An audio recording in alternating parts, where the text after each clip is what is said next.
個教授同埋兒科學系嘅主任，亦都係香港兒科學會嘅會長。佢今日嘅主題就係題目就係新生兒低血壓嘅治療。請。下一頁係。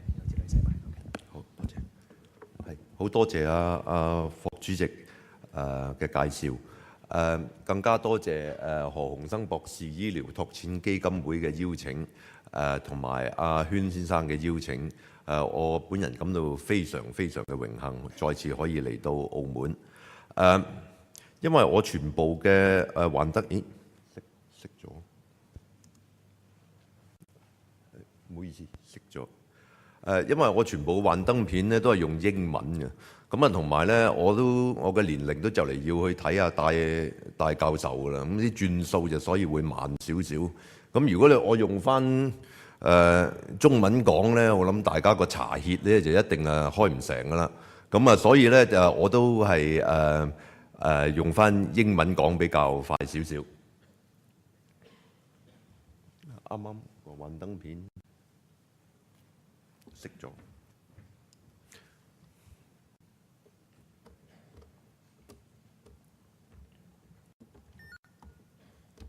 唔好意思，唔知點解熄咗。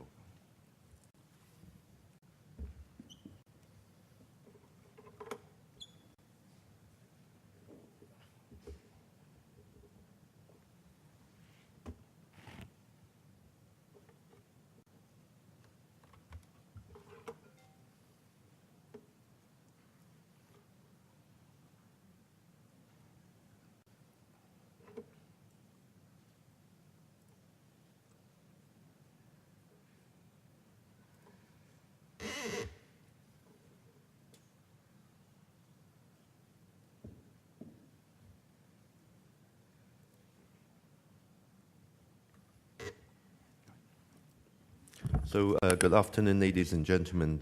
This afternoon topic is on the treatment of hypotension in preterm babies.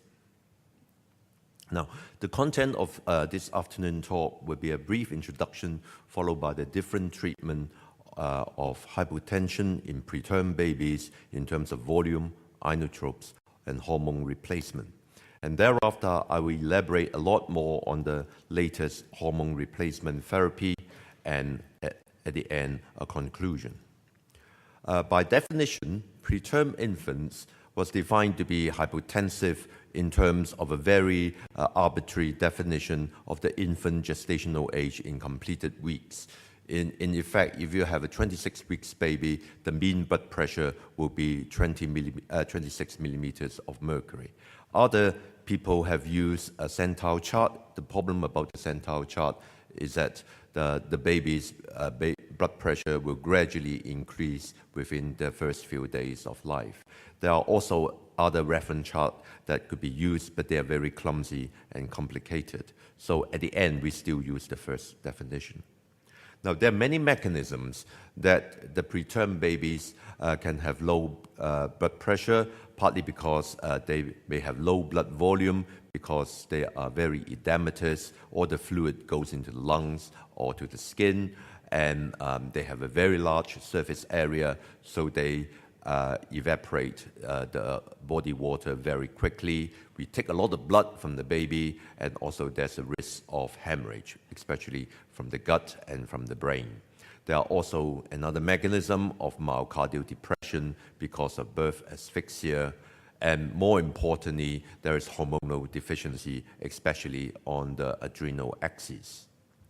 We also use high pressure, positive pressure ventilation, in which case the heart will be compressed, and also the pulmonary circulation would also be compressed by the very high pressures.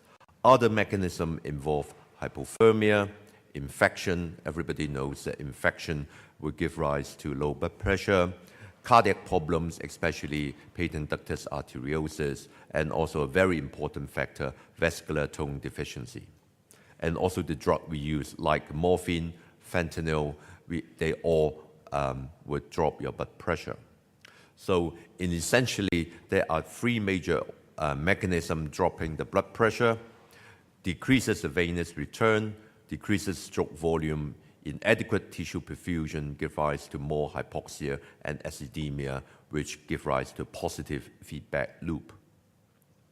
And the adverse outcome of hypotension, a lot of people have realized it and has been shown to have hypoechogenic parenchymal lesion. What it means is ischemia to a particular part of the brain, hemorrhage, and also dilatation of the ventricles. They've seen this complication in 53% of hypotensive newborns as compared to only 8% in normotensive newborns. Those are all preterm babies. With regard to the adverse outcome, there are a retrospective study being conducted recently, and those with hypotension are more likely to have delayed motor development, hearing loss, and also death. So the treatment for low blood pressure is either to give them back the volume, either with blood, crystalloid, colloid, use of inotrope or vasopressors, mainly dopamine, dobutamine, adrenaline, or in our specialty, we are now advocating also the use of hormonal replacement therapy with corticosteroids either in the form of hydrocortisone or dexamethasone. So first is to look at the question, what should we give first, inotrope first or volume expansion? Now, it is very difficult to differentiate between the two mechanisms, and more often than not, they coexist together. So in the first study, which is conducted in the early 90s, they tried to find out whether the use of plasma protein fraction as compared to dopamine to ask which is better. The problem about this randomized study is that all the babies were initially given 20 mils per kilogram of plasma protein fraction, in which case they are already given volume. But what they found is that a significant proportion of patients were resuscitated with PPF, and the study only demonstrated infants who subsequently develop hypotension are likely to have myocardial dysfunction and more likely to respond to dopamine. So it's not a very good study. Treatment of blood transfusion, some doctors like to treat the baby with blood transfusion. Unless the hematocrit is low or the hemoglobin is low, I don't think there is any point treating with blood on every occasion. And it will also increase your hepatic iron deposition. In a preterm baby, they will be transfused many, many times. Another study look at whether it's the volume, which is the important factor, or whether it's the protein load in the volume expander, which is important. And that's the reason why they compare 20% albumin with FFP and with 4.5% albumin. And the conclusion is that the volume infused rather than the albumin load is more important in keeping up the blood pressure. So volume rather than the protein.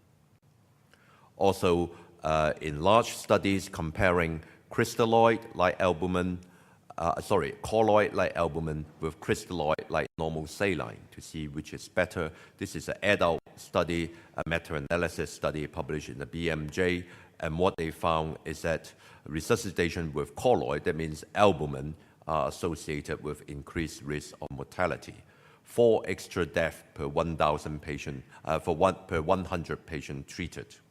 So 4% extra death. Another study looking again with albumin and normal saline, more or less similar conclusions. In a subgroup analysis, they revealed that crystalloid resuscitation is associated with lower mortality. When we group every single subgroups of patients together, children as well as adults, again, it is the risk of death in the albumin-treated group was significantly higher than the crystalloid group. So albumin is worse than normal saline. And the overall percentage is that you can save 6 more patients using crystalloid, normal saline. So normal saline is cheaper and better. So the proposed mechanism is that it is because of the anticoagulant properties, because it inhibits platelet aggregations, and also the albumin may leak into the extravascular space, and also worsening the edema, giving rise to more hypotension. So in the late 90s, Professor Falk and our team have performed a study investigating the use of albumin and normal saline in preterm infants. What we found is that those who receive albumin require significantly more volume expander to maintain a normal blood pressure. And also the weight gain in those patients are significantly higher, meaning that a lot of the albumin are being leaked to the extravascular space. So our conclusion at that time is that normal saline was as effective, at least as effective as 5% albumin in treating hypotension, but it is cheaper and have less fluid retention. So basically, again, normal saline is probably better.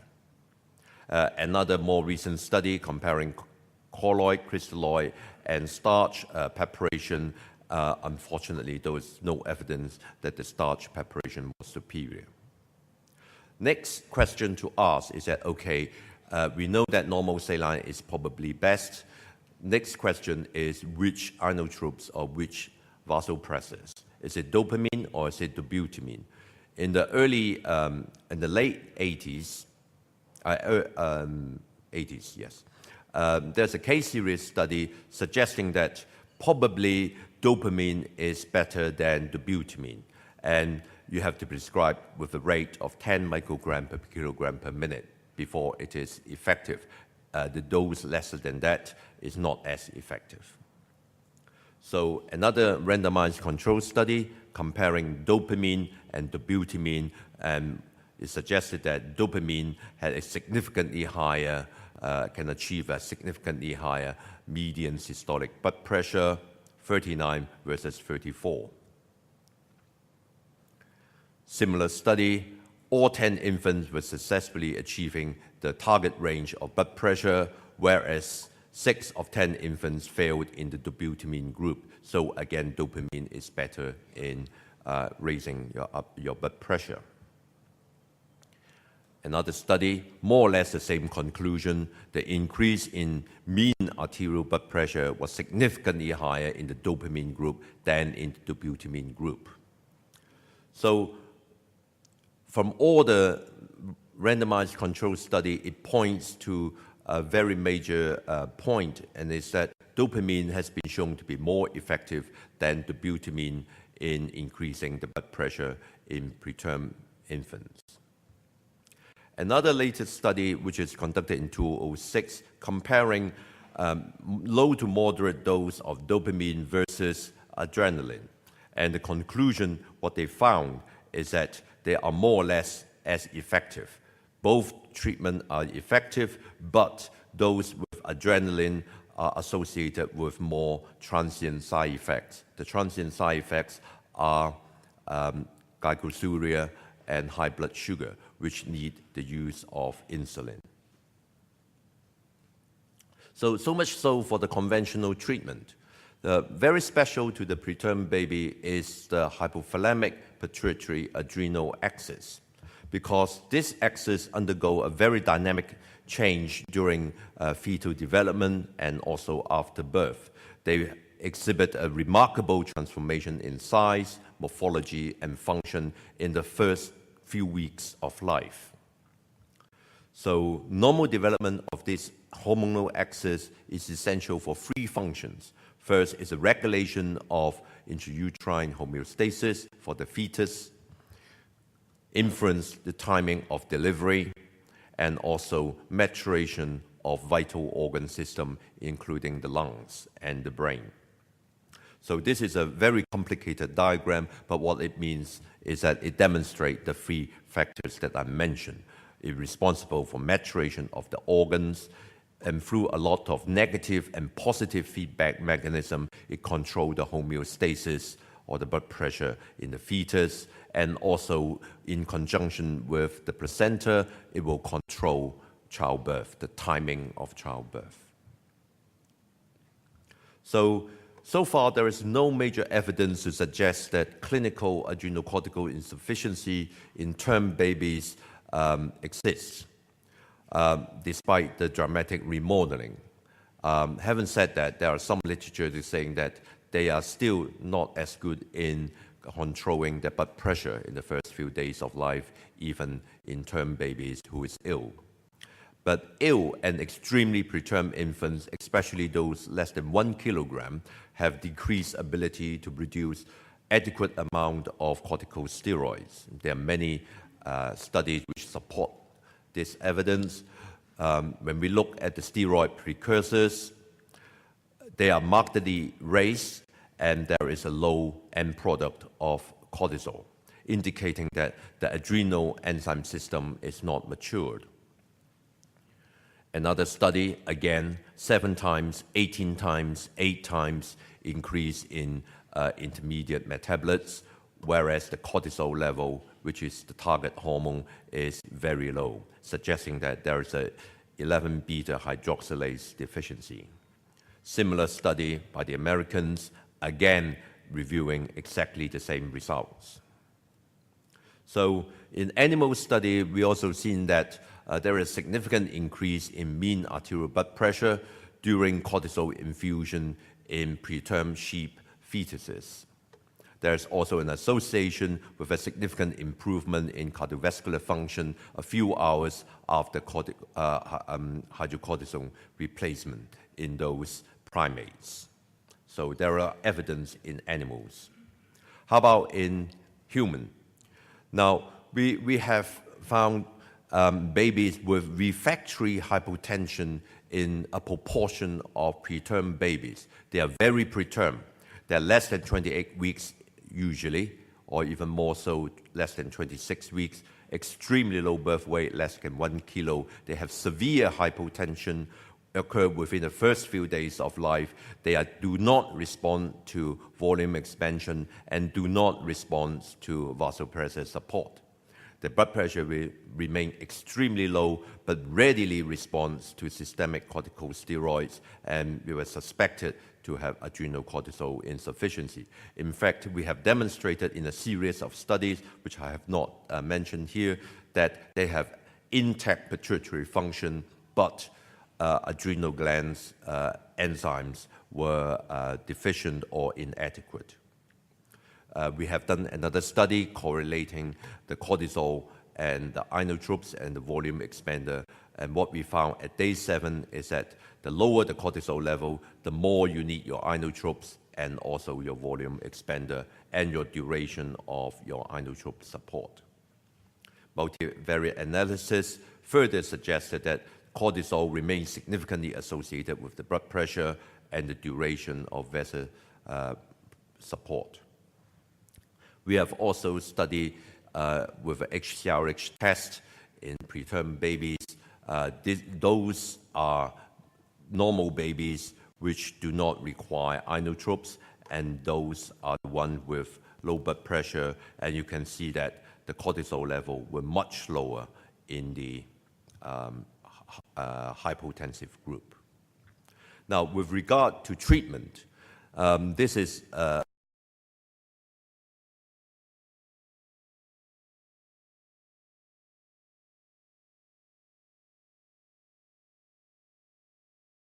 a study published by the Germans, and with refractory hypotension, they use adrenaline for treatment, and those who require adrenaline were given corticosteroids in form of high-dose dexamethasone.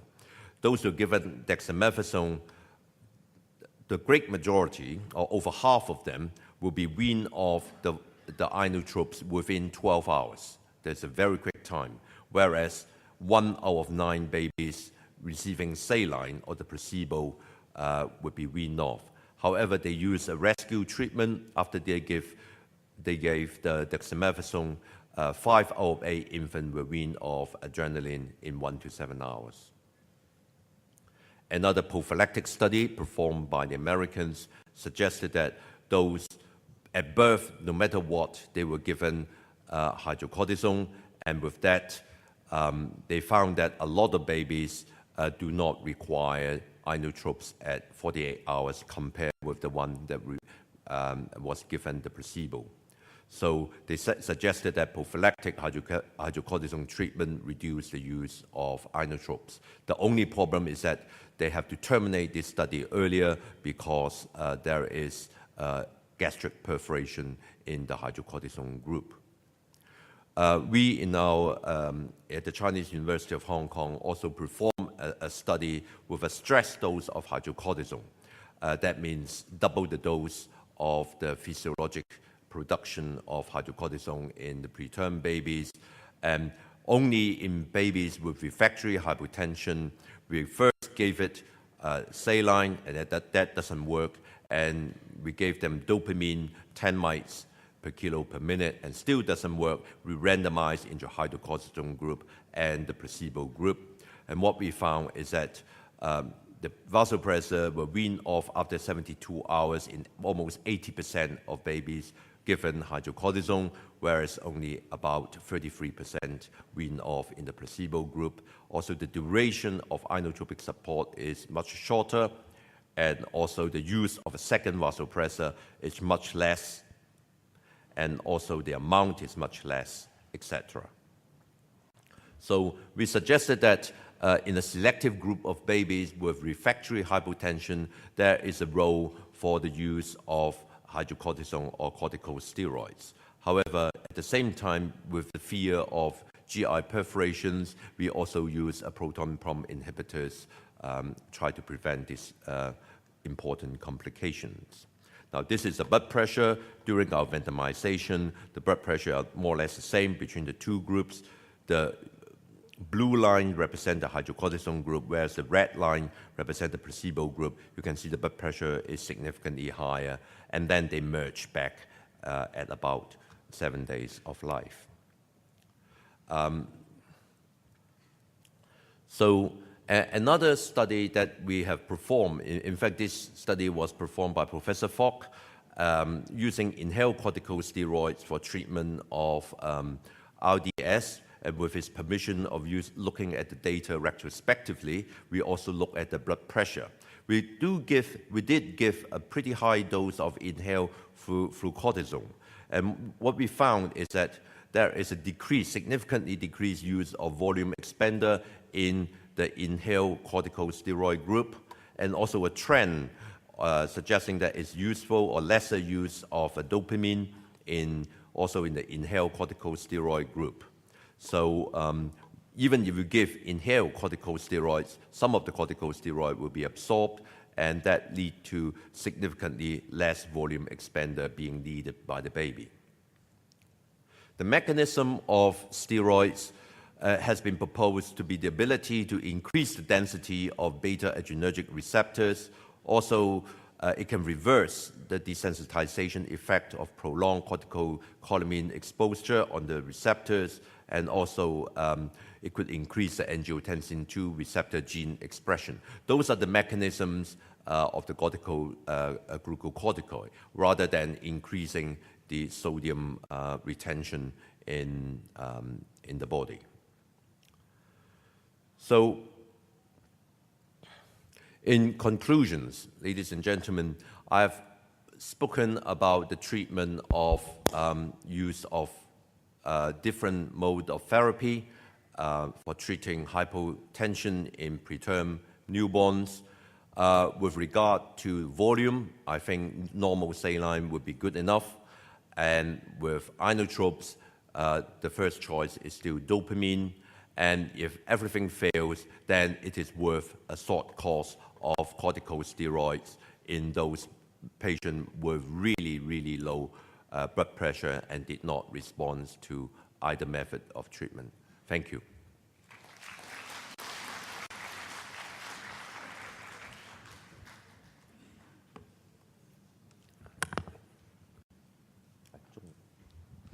好多謝吳教授一個非常之專題嘅講學，我相信亦都係highlight到中文大學同埋霍院長啊，佢哋多年嘅對初生嬰兒嘅研究同抱負。咁我諗呢度睇下在座有冇任何嘅問題想問下吳教授。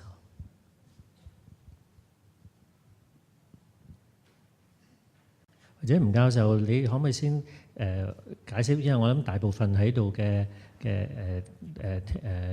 人都未必係喺深切治療，即係初生嬰兒深切治療部工作過。咁點樣係喺呢啲咁細嘅 BB 度，我哋可以準確去量度住佢哋嘅血壓，等可以跟進你嘅治療咧？係呢個係好好嘅問題。我哋深切治療部咧，其實呢啲咁早產嘅 BB 咧，我哋每人咧都會有一個導管擺咗落去個動脈嗰度嘅。咁其實每秒鐘我哋都係睇住嗰個血壓嘅情況。咁而我哋用嘅血壓咧，就係個 mean arterial blood pressure。我哋唔係睇最高嗰個，亦都唔係睇最低嗰個，係睇中間嗰個。咁通常嗰個都好準，因為嗰個都係跟住嗰個高systolic 同埋 diastolic 嗰個走嘅。其實咧呢個就最準確嘅方法嚟嘅。但係有啲副主席就會問如果有啲擺唔到呢啲咁嘅導管嗰啲又點算咧？咁樣其實擺唔到導管嗰啲咧，就其實而家咧我哋用嗰啲自動嘅血壓計咧，嗰啲 Dynamap 啊嗰啲咧，都有啲係專係為初生嬰兒做嘅。雖然就冇咁準，佢哋咧就會嘗試就係度得高咗少少嘅，大約10% 咁左右。但係而家啲科技越嚟越好咧，其實咧就應該係都好準確㗎啦。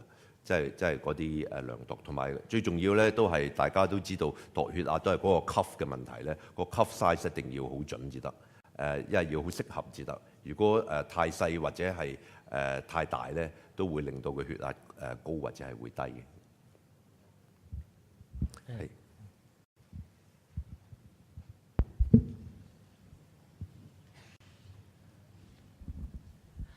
好多謝伍教授嘅詳細解釋。咁咧就我都係喺兒科度做嘢嘅，我就想請教一下伍教授咧，關於因為我哋自己臨床都會碰到呢啲咁嘅 situation 啦。咁你頭先都提過話用咗嗰個inotrop 或者係 saline 去處理佢個 low blood pressure 之後咧，冇效嘅時候，我哋可以嘗試用 corticosteroid 去治療。咁一般嚟講，我哋即係譬如我哋嘗試用呢啲治療，喺咩嘅時機裏邊去用 corticosteroid 係比較合適啲咧？同埋咧，我哋需唔需要去 check 一 check 佢嗰個adrenaline 唔係adrenal 嗰個係啦，check 唔 check 佢嗰啲咁嘅 level 係咪 suitable 去用呢個 corticosteroid 咁樣咧？係呢兩個問題都問得非常之好，因為呢兩個問題都困擾我哋好耐，即係去到邊個地步我哋至適合用呢個 corticosteroid 啦。因為喺早產 BB 用 corticosteroid 咧，有個最唔好處咧，就係令到兩樣嘅唔好處。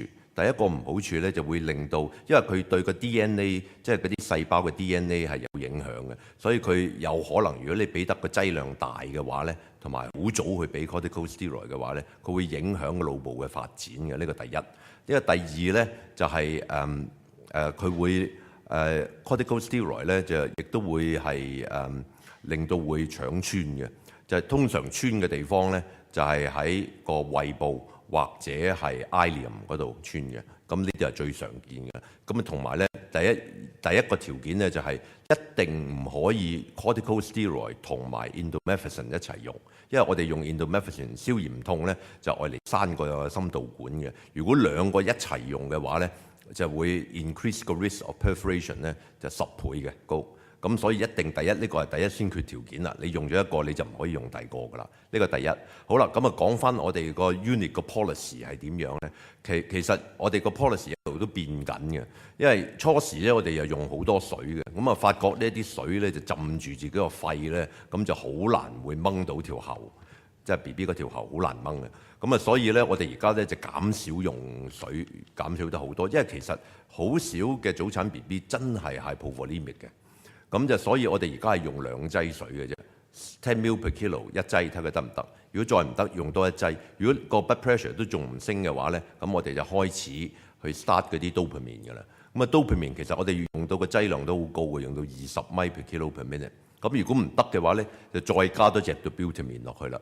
又一路用到大約10至20米都仲唔得嘅話咧，咁我哋就要加 adrenaline 嘅啦，即係第三層次就要加 adrenaline。如果加 adrenaline 嘅話咧，我哋就會開始會思想下應唔應該用呢個 hydrocortisone 啦。就通常係 dopamine fail。dobutamine fail， 我哋就諗hydrocortisone，我哋都唔係立亂用。一年其實以前我哋就俾得鬆手啲，因為唔知道有咁多嘅 side effect。但係而家咧，我哋就俾得好手緊，因為真係嗰啲需要嗰啲，我哋自用咯嚇。咁呢個就我希望解答到你第一個問題。第二個問題咧，就需唔需要用cortisol 嚟即係度咗 cortisol 先。嗱，我哋個 lab 咧就比較夠運啲，因為我哋 send 啲 cortisol 落去咧，就6至8個鐘頭咧就有個 result 翻嚟㗎啦。咁如果我哋去到用個第二個 inotrope， 我哋都見到唔係好對路啦。咁我哋都會 send 落去嘅。咁咧，但係個最大問題係點樣去即係解釋嗰個翻嚟個 result？ 咁呢個係高啊、低啊，定係唔係咩咧？咁呢個其實好複雜嘅問題嚟嘅。咁啊，所以咧，唯有一樣嘢我可以話俾你聽，如果個 cortisol 翻到嚟係高嘅，即係高過200個 nanogram nanomole per liter 嘅話咧，咁我哋通常就唔用啦，因為而家我哋文獻知道咧，如果你高嘅 cortisol， 你再俾啲 cortisol 佢咧，好可能咧會出血嘅，即係腦出血嘅。咁所以一高咧，我哋一定就唔會用咧。咁啊，低到邊個程度你會用咧？咁啊，呢個有好大問題啦。咁其實我哋啱啱咧就應該係呢個禮拜內咧會 submit 另外一份文獻，就係講關於點樣去 interpret 呢個 cortisol level。咁咧就其實咧，我哋都係因為好多個原因啊，而令到個 cortisol 係高同埋低嘅。因為我哋見過BB 好正嘅 BB， 好 healthy 嗰啲好低 cortisol 嘅，但係佢血壓冇嘢嘅。但係亦都見過有啲好嚴重嘅 BB， 嗰啲 cortisol 好低嘅，咁嗰啲啊梗係可能會有 benefit 啦，嗰啲咁樣。咁啊點樣去 interpret 咧？咁啊其實我就同一個統計學嘅，即係中大一個統計學嘅教授咧一齊就會發表呢一篇文章，就應該去點樣解。咁就其實我哋係用一啲 mathematical 嘅 model 去睇一睇你即係邊一個情形加埋晒，咁我哋 adjust 咗一個 percentile 出嚟嘅。咁我哋會第日會有個 website 搞出嚟。而家個 website 已經做咗啦，不過而家仲係有啲嗰啲數計得唔準啊。咁因為嗰啲程式嗰度要修改少少，就係個 website 已經做好咗㗎啦。第日我哋發表嗰篇文章嗰陣時咧，會加埋個 website 喺嗰度，咁你可以一 click 上去。打咗病人嘅資料，咁佢就會俾一個 adjusted 嘅 percentile 俾你，即係呢個情況嘅 percentile 係幾多？咁咧其實個 percentile 都唔可以話俾你聽，你應該用唔用嘅。咁你要睇下啊，如果個 BB 個血壓又咁低，個 adjusted percentile 又咁低嘅話咧，或者都應該用喎咁樣嚇。咁暫時可以解答到你咁多。請問仲有冇其他問題咧 ？OK， 如果冇嘅，我哋再次用掌聲多謝阿吳教授。好，我諗喺度我諗大家都聽咗4個好精彩嘅講座，咁我諗係大家都有啲疲勞啦。咁我諗而家有一個休息俾大家20分鐘，咁跟住咧落嚟咧，我仲有4個一樣咁精彩嘅講學嘅，多謝大家。好多謝晒霍雲信先生醫生。現在茶點時間，咁就第3部分嘅研討會咧，將會係4點半準時開始㗎。咁至於出席證書咧，亦都會喺整個研討會完結之後咧，先至可以喺登記處索取嘅。咁請各位到外面慢慢享用茶點。